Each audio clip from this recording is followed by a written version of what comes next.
vamos a tener hoy el gusto, vamos a hacer un cambio en el formato porque nos acompaña esta mañana la canciller de la República, la licenciada Erika Moines, a quien le damos una cordial bienvenida. Canciller, buen día. Buenos días, encantada de estar aquí. Gracias a usted. Oiga, se hizo la firma de un acuerdo binacional. Fue noticia, Panamá-Colombia, fija una cuota de inmigrantes. Se habla del sistema de acogida en Panamá, un intercambio de información que es importante. Fueron algunos de los tópicos tratados en la reunión que tuvo con Marta Lucía Ramírez, perdón, que es la canciller de Colombia. Después se trató el tema con Costa Rica, se amplió a otros países que también reciben migrantes, pero nos gustaría saber detalles mucho más puntuales acerca de esa exitosa reunión, porque usted dijo que Panamá, como receptor, había hecho su parte, ¿no? Panamá ha hecho parte de lo que le corresponde. Fue uno de los planteamientos concretos que usted hizo. ¿Nos podría ampliar qué ha ocurrido después de esa reunión con la canciller colombiana, su homóloga, hasta la fecha, canciller, por favor? Sí, claro que sí. Nosotros hemos sido tránsito de migrantes extracontinentales y caribeños por más de una década y dentro de ese planteamiento se ha tratado de hacer acercamientos con Colombia durante ese tiempo para tratar de lograr establecer un número máximo, un tope de migrantes que se pueden recibir diariamente. ¿Por qué? Porque para poder dar un trato humanitario, para poder darles el apoyo, para que no se salga de control, tenemos que tener un número máximo, uno, y dos, la información. ¿Quiénes están viniendo? ¿En qué momento están viniendo? No es lo mismo si aparecen a las 11 de la noche que si aparecen a las 2 de la tarde, si sabemos el número exacto. Eso es un lugar muy difícil de llegar y en la medida en que nosotros tenemos la información exacta de cuántos están viniendo, quiénes son esas personas que están viniendo y en el momento exacto se le puede dar mayor atención. En el pasado ya se había logrado un acuerdo con Costa Rica y lo que estábamos tratando era obviamente de replicar esto con Colombia. Finalmente hemos logrado ese acuerdo, que creo que es un avance muy importante. Nosotros en las últimas semanas habíamos estado recibiendo a 1.500 migrantes al día. Eso sobrepasaba completamente nuestra capacidad. Panamá es uno de los pocos lugares en todo el continente que realmente tiene estaciones de recibo de migrantes y al final es evidente, nosotros somos mucho más pequeños en distancia territorial que los otros países por los donde pasa. Entonces, para nosotros es imperante poder manejarlo y atenderlo de una manera controlada y segura. Entonces, se logra ese acuerdo con Colombia, entendiendo también que ellos ya tenían una situación creada por un flujo que se generó hace poco tiempo, en donde tenían en Ecoclí sobrepasando completamente la capacidad de esa comunidad. Entonces se estableció un tope para este mes y luego a partir de septiembre un tope incluso menor para poder luego ya que sea de manera fluida. Adicionalmente se establecieron días en los que no se van a recibir, el domingo y el lunes no se van a recibir migrantes del todo, también para nosotros ir manejando los traslados y dentro de Panamá, incluso a través del río entre una estación y la otra. Eso se va, la directora de Migración se reúne después con la directora de Migración de Costa Rica y lo que ahora están tratando es como una manera de frente común replicar este mismo acuerdo hacia el sur y hacia el norte de Panamá, porque Colombia tiene su situación con Ecuador, con Perú, con todos los que realmente Chile, etcétera, Brasil, todos los que están recibiendo migrantes y luego se da su tránsito, tienen que tener un acuerdo similar, porque al final no puede ser que ningún país se quede, digamos, en el medio sin tener estos acuerdos de ambas fronteras. Ahora hemos generado una reunión de directores de migración para todos los que participaron en esta cumbre de alto nivel que citamos nosotros con los cancilleres y en ese trabajo estamos. Ajá, dígame. No, canciller, en la práctica, ¿cómo funciona esto? Porque siempre lo que se ha dicho de la frontera con Colombia es que es demasiado porosa, que no hay manera de controlarla, porque en Costa Rica uno puede cerrar el paso en Paso Canoas o uno puede poner oficiales ahí, pero por la selva y por las trochas, ¿quién controla quién pasa? En la práctica, ¿cómo va a controlar Colombia? Ok, la persona 650 ya pasó, no pasa más nadie el día de hoy. En la práctica, ¿cómo Sí. se va a poner ese tope? Mira, una pregunta muy importante y que entendiendo la respuesta entendemos parte del problema. Cuando se hizo las investigaciones y se hicieron las encuestas a los que nos han llegado, la mayoría venían por la misma ruta. No todos, pero la mayoría. Entonces tú te das cuenta, esa gente no entra y de la nada sabe por dónde ir. Aquí hay un ejercicio de crimen organizado y de trata de personas que es lo que los lleva y les dice tienes que ir por este camino y por esta trocha. ¿Lo vamos a controlar 100%? No, porque efectivamente, si bien la mayoría vienen de este punto específico que es el que va a tener el punto de control, nosotros es muy probable que estemos recibiendo un flujo por otras rutas. Sin embargo, hasta el momento ese flujo es bastante reducido. Realmente el 90% de la mayoría ya venían de esta ruta, Capurganá, Necoclí, etcétera, que era la identificada y en donde ellos han puesto los puestos de control. Así es. Entonces, A ver, ustedes van a enfocar los esfuerzos en esas, y bueno, puede que se cuele gente por otros lados, pero por lo menos esas es donde van a concentrar los esfuerzos. Correcto. Del lado de Colombia. Correcto. vaya, canciller, dentro de los acuerdos se habló, por ejemplo, de establecer cuotas. Eso está muy bien. Se habló de intercambio de información. En cuanto al concepto intercambio de información, me lo amplía más para conocimiento de nuestra audiencia a nivel nacional e internacional, canciller.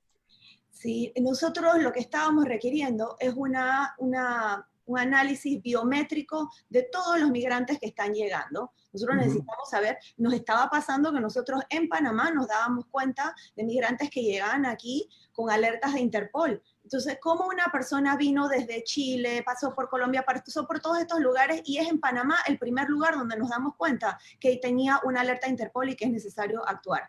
Entonces, la información sirve de dos vías. Uno, para entender quiénes están viniendo. Está viniendo una familia, vienen con niños para nosotros prepararnos, y luego también un poco para forzar a los otros estados a que tienen que hacer este análisis biométrico de las personas que están llegando a sus puntos de recepción. Así es. Panamá, con esta medida, este acuerdo binacional que se ha ampliado a Costa Rica, o sea, hay una condición ahí tripartita, ¿no? También se va a sumar otros países, o sea, de repente esta reunión regional que se hizo implica que Panamá pueda ser, si no el epicentro, sino el inicio de actividades donde seamos nosotros de repente lo que sirvamos como casa para proyectos mayores o superiores. ¿Esa es la idea, canciller? Sí, lo que estamos tratando es de visibilizar esta situación que al final creo que había un ejercicio donde todos sabíamos que estaba pasando, pero nadie la atendía, y luego que la solución sea integral. Todo el mundo, el que está recibiendo, cómo lo están recibiendo, porque hay países que tienen una política donde dicen, puedo recibir a los migrantes, pero si dices que los puedes recibir, los tienes que atender. Si no, entonces tienen que cambiar las políticas migratorias. Entonces aquí nuevamente generar corresponsabilidad, y luego los países destino, particularmente Canadá y Estados Unidos, que son a los principales donde va, también involucrarlos. Es positivo que ellos estén enfocados en la migración del Triángulo Norte, pero la primera nacionalidad que cruza la frontera sur de Estados Unidos son haitianos. Gracias. Camila. No se escucha, Camila. Perdón. En Nicaragua actualmente hay una situación política complicada con el gobierno de Daniel Ortega y todo lo que está ocurriendo. Sin embargo, en lo que concierne a Panamá, ha ocurrido en el pasado que Nicaragua ha decidido cerrar su frontera a los migrantes, o sea, su frontera con Costa Rica, y por ende Costa Rica ha cerrado su frontera con Panamá a los migrantes igualmente. Panamá no tiene esa opción. Dentro de todo este planteamiento que se está haciendo entre los países, existe como un plan en caso de que Nicaragua decida no voy a aceptar migrantes, voy a cerrar mi frontera, para que no sea, que la respuesta no sea de que bueno, se quedan atascados en Panamá como la vez pasada. El planteamiento que se hizo dentro de la reunión y que ahora los directores de migración están abordando no necesariamente corresponde a Nicaragua, pero sí a la situación muy puntual. ¿Qué pasa si un país cierra su frontera? ¿Cómo vamos a proceder? Y el protocolo que todos tenemos que seguir, y ese planteamiento ya está dentro de uno de los cuales, como equipo de los directores de migración que se están reuniendo, tienen que proponer un plan y un protocolo que todos podamos seguir y que no quedemos algunos con mayor grado de responsabilidad que otros. Canciller, tengo Diga, Dávila, Una, un minuto. una pregunta más.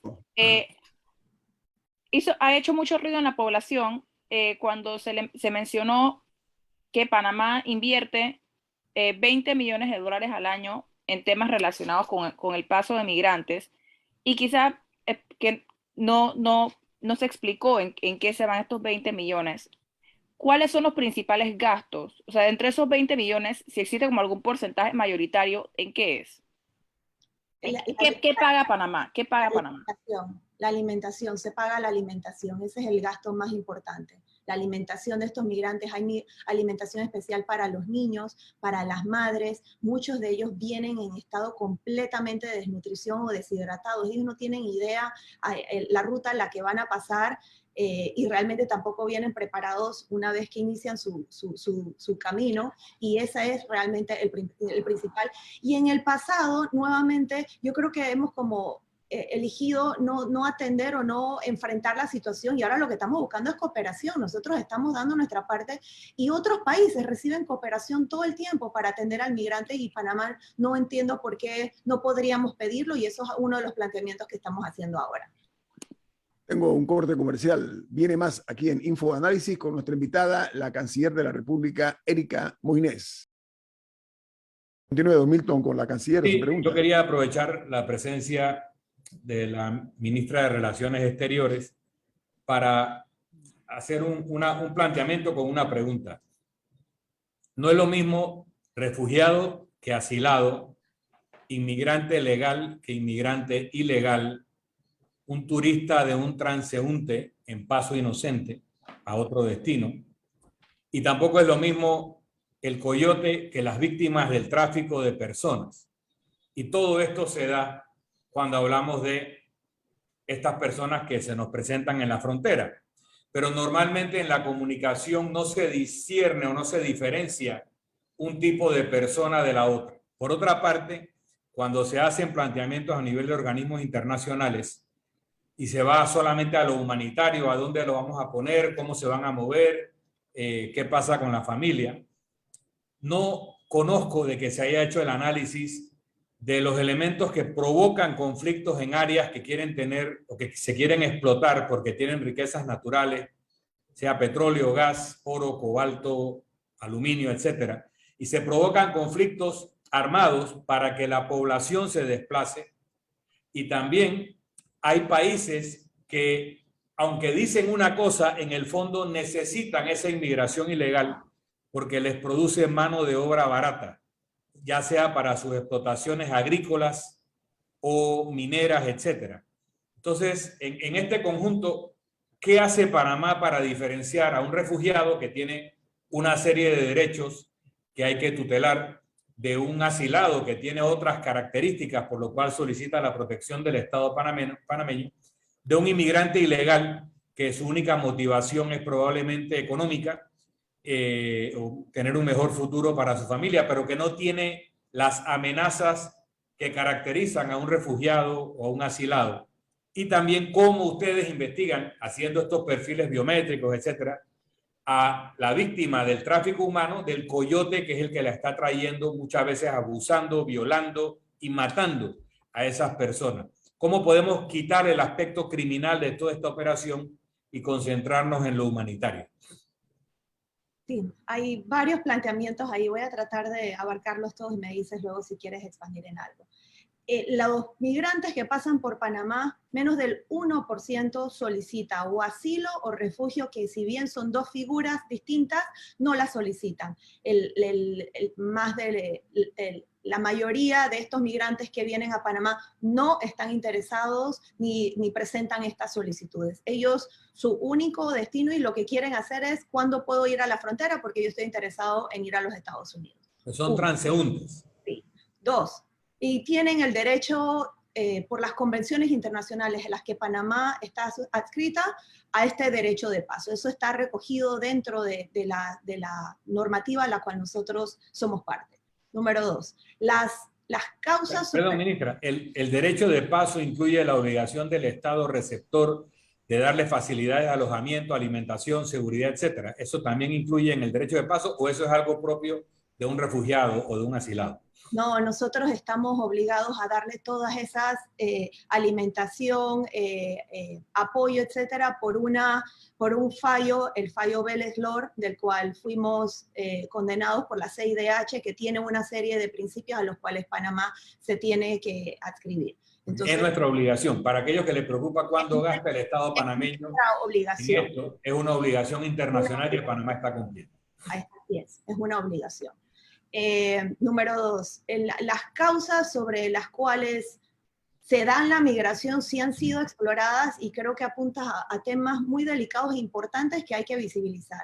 A veces, por temas de desarrollo de infraestructura, para algunos países es conveniente motivar esta migración porque necesitan la mano de obra, pero una vez que termina esa necesidad, los permisos laborales se vuelven un poco más complicados, la situación en la que estaban ya no es tan fácil, que de alguna manera es que están cambiando la política migratoria, y eso es uno de los temas que queremos visibilizar. Tú tienes que asumir la responsabilidad. Si tú estás promoviendo una migración o estás promoviéndote como Estado receptor, no puede ser solo dentro de un término específico y luego mirar a la otra parte y no entender la responsabilidad, y sobre todo por esta ruta tan difícil, la cual ellos no tienen idea que van a atravesar. Oiga, canciller, disculpe, adelante.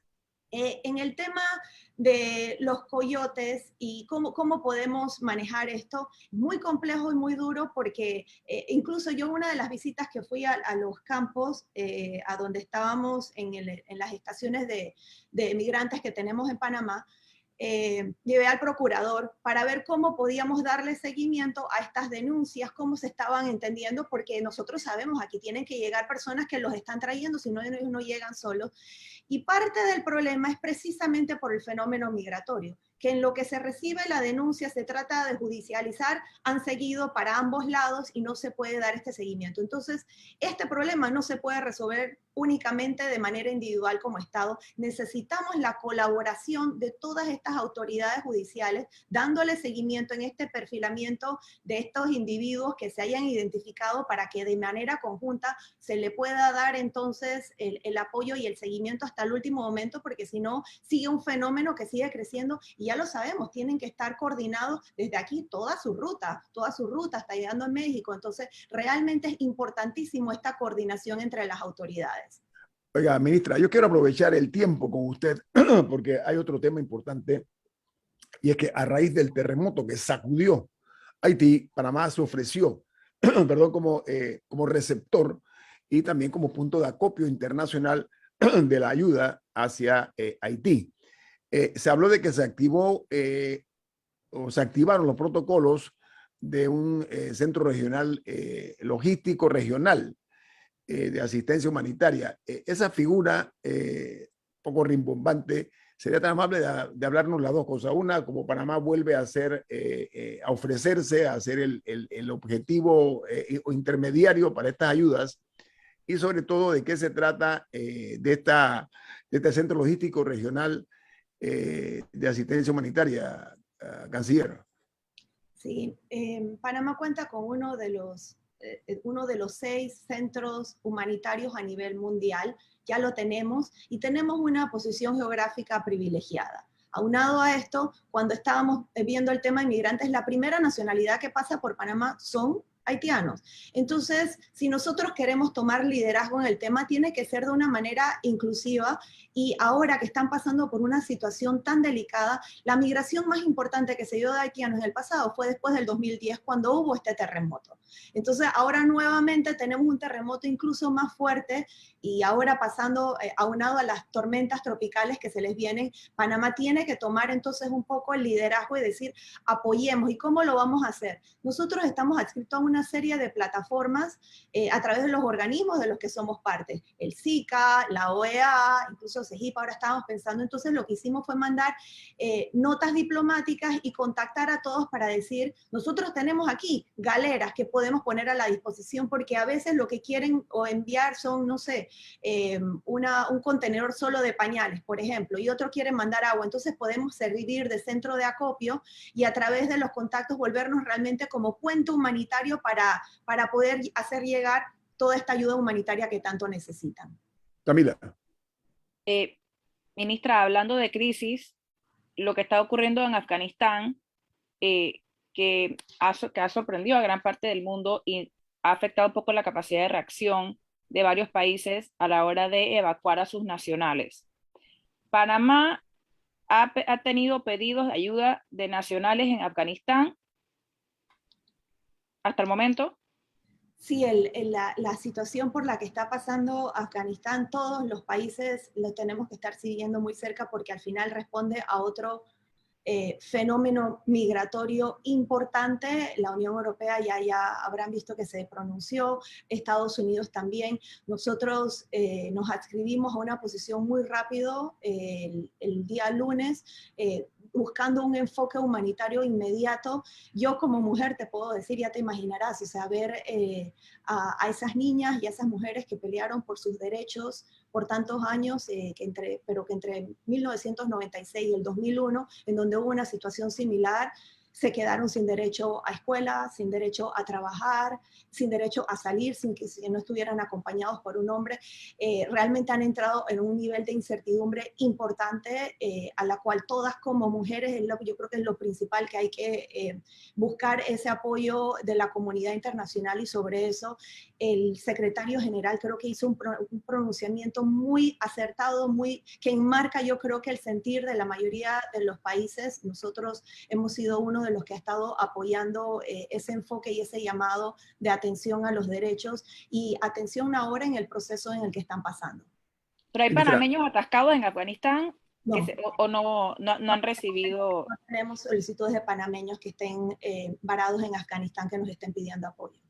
Ministra, usted negoció las vacunas para Panamá. ¿Cuál es la situación ahora mismo en cuanto a esa negociación?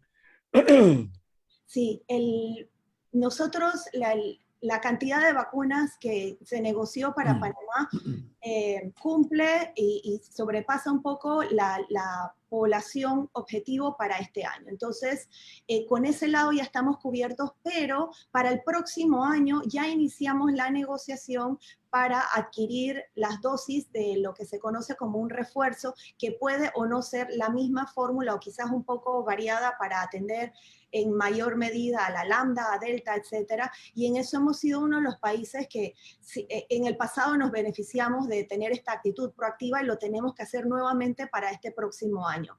Hay una ¿Usted está hablando de una tercera dosis? ¿Usted está hablando de una tercera dosis, ministra?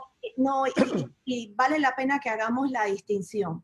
Tercera dosis no es lo mismo. Bueno, la tercera dosis se está ahora mismo, y esto es un proceso cambiante, pero hasta el día de hoy está solo recomendada para aquellos pacientes inmunocomprometidos, en los cuales en vez de 2 dosis, para poder tener todos los anticuerpos, recomiendan una tercera dosis. Panamá tiene dosis suficientes para atender a estos pacientes inmunocomprometidos. ¿Qué es la negociación que estamos haciendo para este llamado refuerzo del otro año? Que es una fórmula que ellos aún están terminando de establecer, que probablemente se daría el otro año.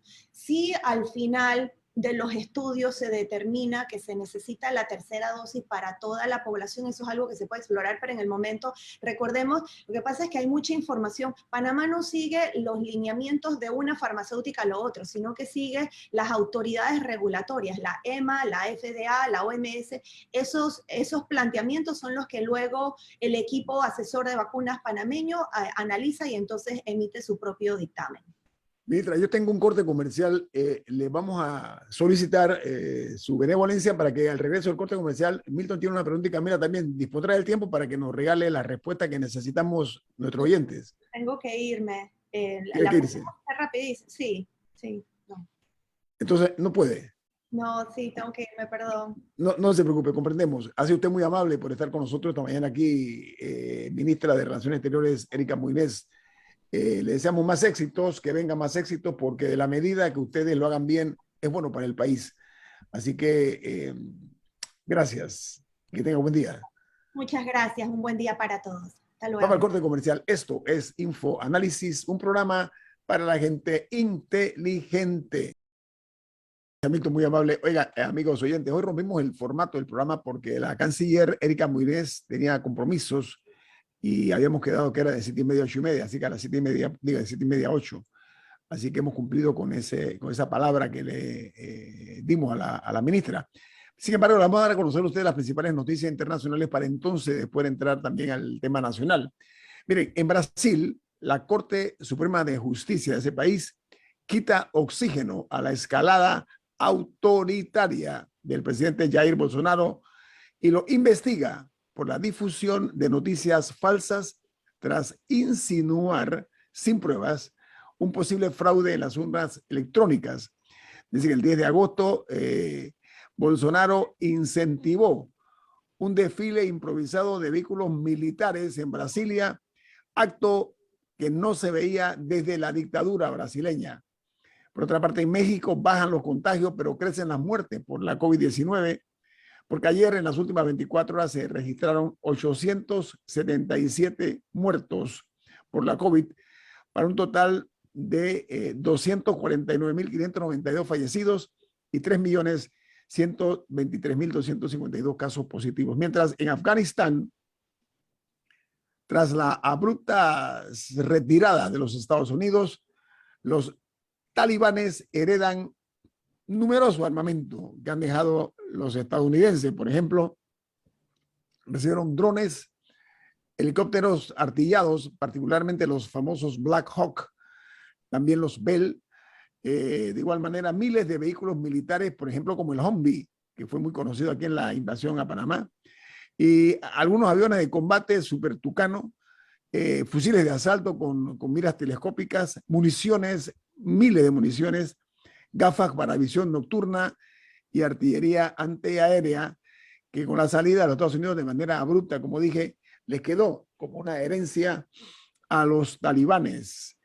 Mientras que en Perú, el Ministerio de Salud advirtió que no están llegando las vacunas según el cronograma que dejó el gobierno anterior, de que en agosto deberían llegar 8.5 millones de vacunas, de dosis, pero han llegado solamente 2.5 millones. La vacuna rusa, según el Fondo Ruso de Inversión, llegará a Perú, pero a finales del año, en el año 2022, comenzarán a tenerlo. Pero el gobierno anterior había señalado que se entregarían 5 millones de dosis entre septiembre y diciembre. Algo raro ha ocurrido en cuanto a eso. Y la otra noticia es la renuncia también inesperada del canciller peruano por haber expresado de forma brutalmente directa, culpando a la Marina de Guerra de Perú de haber iniciado el terrorismo en ese país, lo que generó un descontento no únicamente en el nivel militar, sino también en la ciudadanía, que lo llevó a la renuncia. Este es un hombre de 85 años, y es profesor universitario. Él es ex guerrillero, perdió la brújula lamentablemente para efecto de que se vio seriamente involucrado en una expresión de esa naturaleza y ha renunciado en menos de 19 días después de haber recibido la distinción de ser ministro de Estado. Bueno, en los Estados Unidos, militares de las Fuerzas Armadas hallan restos humanos en el tren de aterrizaje de un avión procedente de Kabul. Se trata de un avión de transporte C-17 al cual cientos de afganos perseguían el 16 de agosto en el aeropuerto de Kabul. Hay vistas sobre eso, y este dramático hallazgo pues en el fuselaje de los aviones ha causado una fuerte impresión, además de los que se tiraron del avión, que estaban también agarrados del fuselaje, que eso se vio en video. Hoy día todo se ve en video. Mientras en Argentina, la ciudad de Buenos Aires recupera la presencialidad plena en las aulas escolares ante el descenso de los casos de la COVID-19. Dice que casi 300.000 alumnos de la capital argentina se reencuentran tras un año que estuvo en medio de restricciones en ese país. Y en Haití, las fuertes lluvias en las últimas horas caen en la zona más afectada por el terremoto. Y el número de muertos por este fenómeno natural aumentó a 1.419 y la cifra de heridos supera los 9.900. Mientras en Colombia, este país logra que el Producto Interno Bruto, el PIB, el más alto de este siglo, y se sacude de la pandemia. Colombia dice que el sector comercio, consumo, manufactura y la construcción son los principales pilares fundamentando para que la economía reviva y se pueda lograr el aumento que se alcanzó de 8.8%, imaginen ustedes. Mientras en Costa Rica, el fiscal general de ese país dice que el país es incapaz de detectar a los grandes lavadores de dinero. El sistema de inteligencia financiera tiene varios dilemas y problemas para descubrir al capital de origen ilícito y exponer si influyen o han influenciado en las campañas políticas, las campañas presidenciales o electorales. Hay reportaje, disculpen, de la agencia France Press, AFP, que lo recojo porque me parece interesante. Dice que el personal en los Estados Unidos, el personal militar, critica en privado al gobierno de Joe Biden por la lentitud de la evacuación de afganos que colaboraron con los Estados Unidos y que están temiendo represalias por parte de los talibanes. Añaden que muchos criticaban al Departamento de Estado por demorar por meses la posibilidad de montar una estructura para evacuar los aliados, sabiendo que se iban de ese país, no hubo una actitud de interés mayor. Dice que a finales de junio, solo a finales de junio, la Casa Blanca empezó a considerar las posibilidades de una evacuación a intérpretes afganos antes del retiro total de sus tropas, que hasta ahora han evacuado 3.200 personas.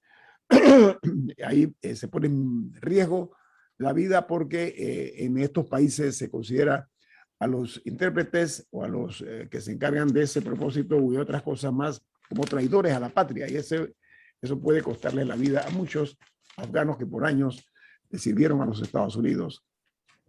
Y en Chile, la fiscalía de ese país pide una imputación de cargos al exdirector de la Policía Civil de Chile por apropiarse de 140 millones de gastos reservados.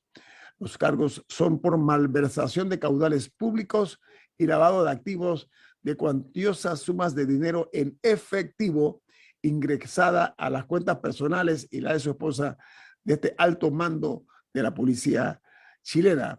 Mientras en Guatemala se reportan más de 3.800 casos de coronavirus en las últimas 24 horas y los casos activos continúan por arriba de los 41.000 para totalizar 11.219 fallecidos y los casos confirmados son 417.620. Mientras en Venezuela se conoció que el Parlamento aprobó un memorándum de entendimiento entre el gobierno y la oposición, esto de lo realizado en México, y los diputados reafirmaron su compromiso de darle mayor velocidad y desarrollo al proceso de diálogo. Los periódicos de los Estados Unidos titulan esta mañana, los principales diarios. Comienzo con el diario The Washington Post. Esta es su noticia principal.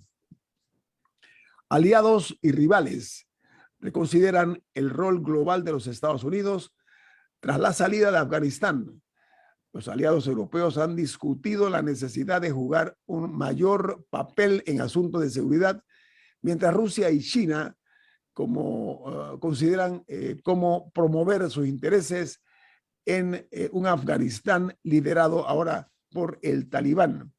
Mientras el diario The New York Times titula "Una historia violenta nubla las promesas del Talibán". Dice que en sus primeras declaraciones tras tomarse Afganistán, el Talibán afirmó que la guerra se acabó y dieron pistas de un mandato distinto a su régimen conocido por hacer de una generación que tenga otro tipo de actitudes. Vuelven al primitivismo que había sido superado. Diga, Camila. O sea, lo que ellos han hecho promesas en las que establecen que hay personas que van a poder seguir trabajando y que no va a ser como hace más de 20 años, pero eso genera cautela de otros sectores que recuerdan todavía el régimen brutal que hubo a finales de los 90.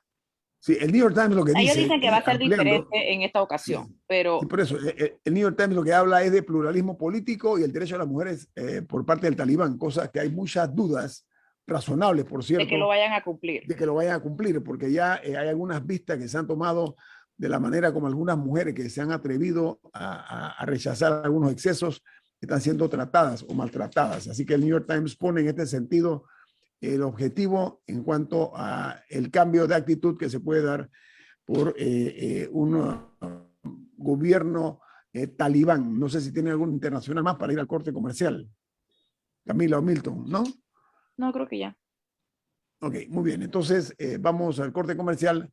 Pero ¿saben qué? Vienen más aquí en Info Análisis, un programa para la gente inteligente.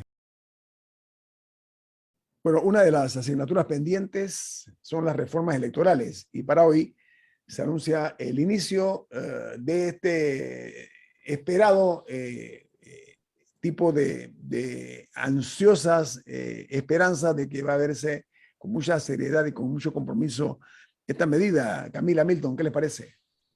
Bueno, la costumbre en Panamá desde la década del 90 es que durante el año siguiente a las elecciones, el Tribunal Electoral convoca al Consejo de Partidos Políticos, luego se amplía a un organismo que incluye grupos femeninos, juveniles, sociedad civil, etcétera, y se va construyendo un consenso sobre, en base a la experiencia de la última elección, qué reformas se hacen necesarias a la ley electoral.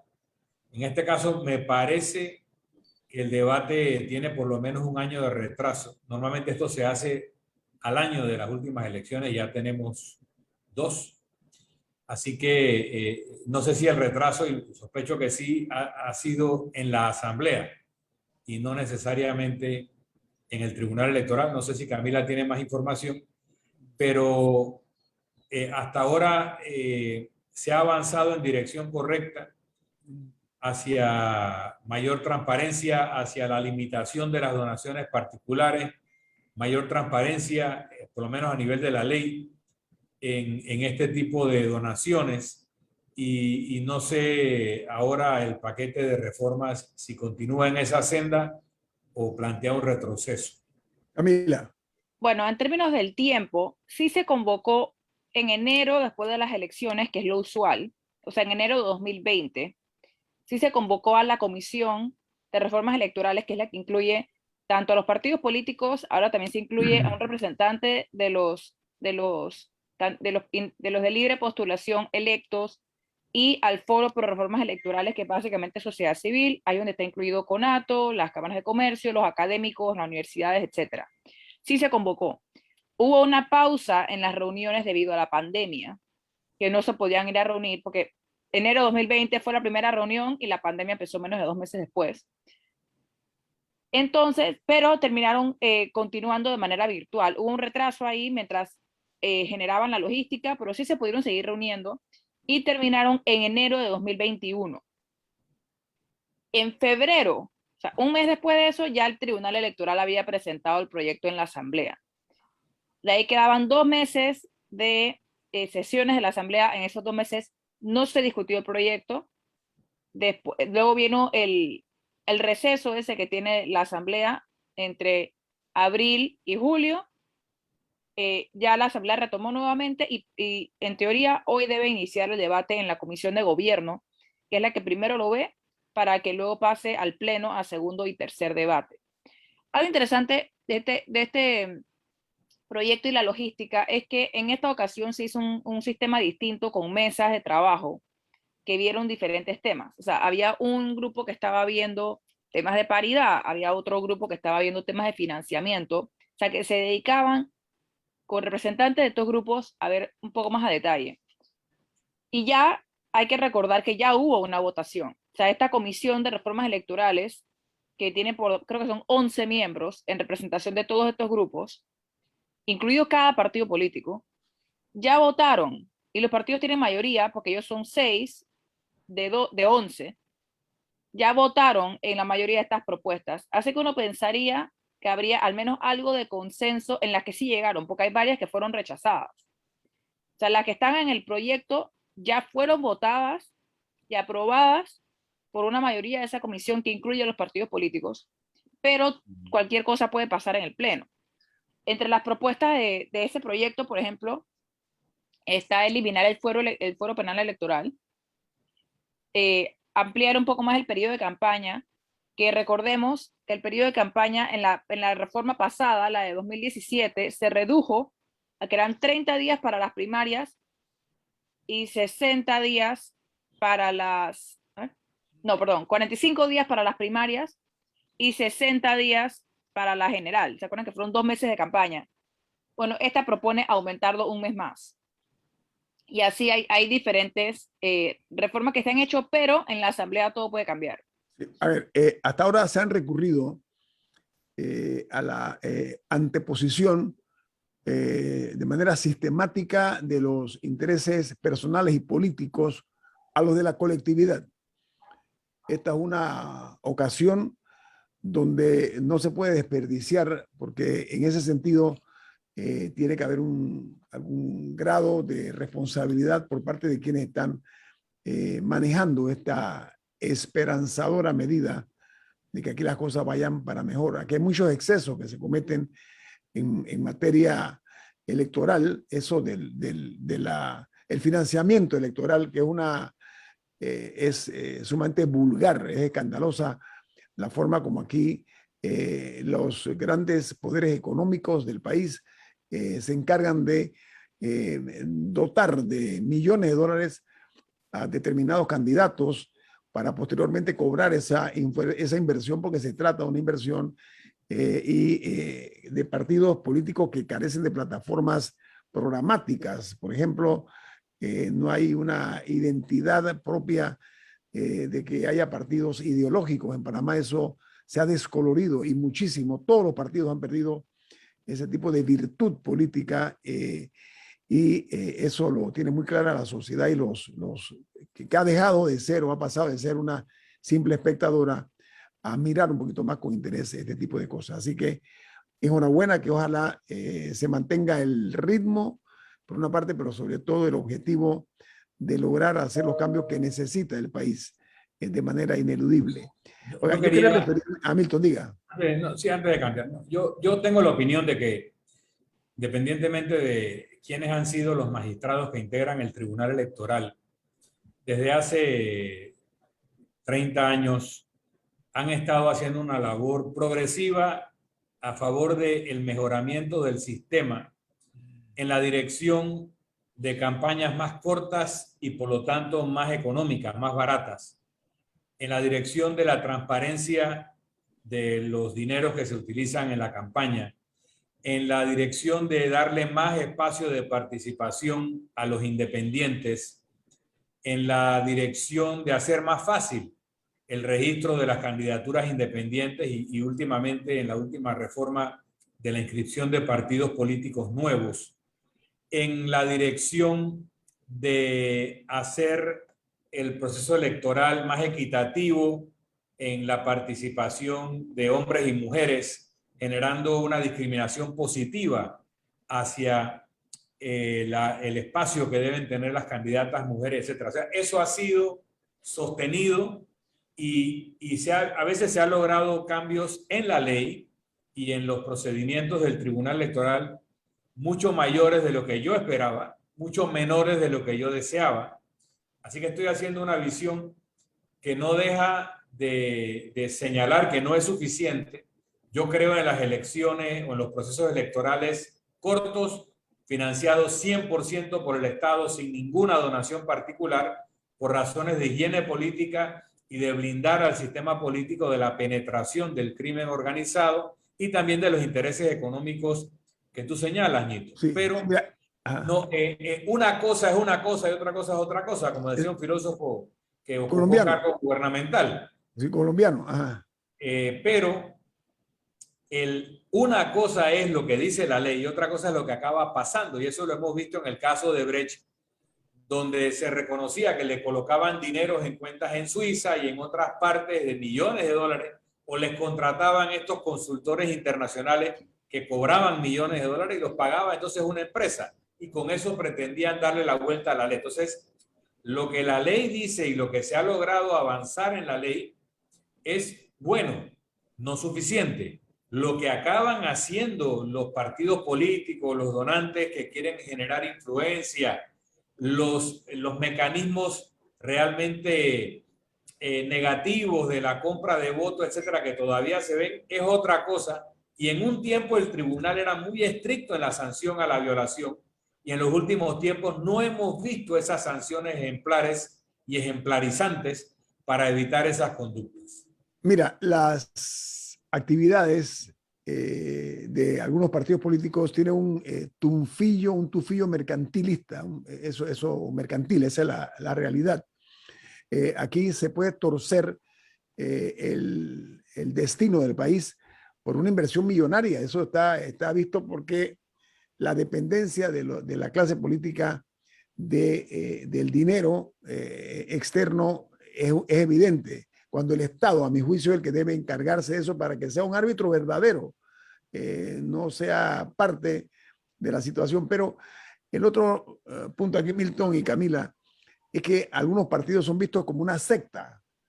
No sé si me explico, o sea, no son vistos como organizaciones verdaderamente interesadas en cuanto a buscar mejores días para el país, por una parte. Y en esta época de zozobra que estamos viviendo en el mundo, hombre, es bueno hacer un alto y reflexionar acerca de esta depredación insaciable que hemos visto de los dineros del Estado, la depredación inhumana que se ha dado, y buscarle de alguna manera, también como tú decías, el caso de Odebrecht es muy patente, muy evidente. Odebrecht aquí puso dinero en las campañas políticas. Lo que pasa es que hasta ahora lo que se ha dado a conocer a los medios no se ha profundizado, pero estoy seguro que eso va a surgir. Como en Costa Rica acaba de aceptar, ustedes escucharon las internacionales, ¿no? Que los lavadores de dinero son difíciles de detectar en Costa Rica porque lo que yo llamo la inteligencia financiera no ha funcionado adecuadamente y están buscando en qué campaña política se ha dado dinero, al igual que en otras naciones, en otras latitudes. Así que yo creo que algunos controles se pueden establecer en ese sentido y ojalá que sea así y que sea para bien del país. Pues, la otra noticia que no puedo omitir es que ayer el Ministerio de Salud anunció el levantamiento del toque de queda en varios distritos. Y en San Miguelito lo que se llama la restricción de la movilidad fue anunciada por el Ministerio de Salud.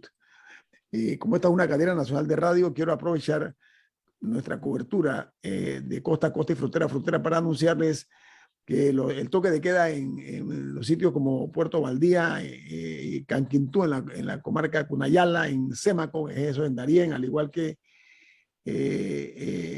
también se da en Chepigana, los distritos de Remedios en la provincia de Chiriquí han sido pues objeto de un levantamiento del toque de queda. Así que para reiterar nada más como un servicio a la población de estos importantes sitios de nuestra república. Bueno, nos vamos. Viene Álvaro Alvarado con su programa Sin Rodeos aquí en Omega Estéreo.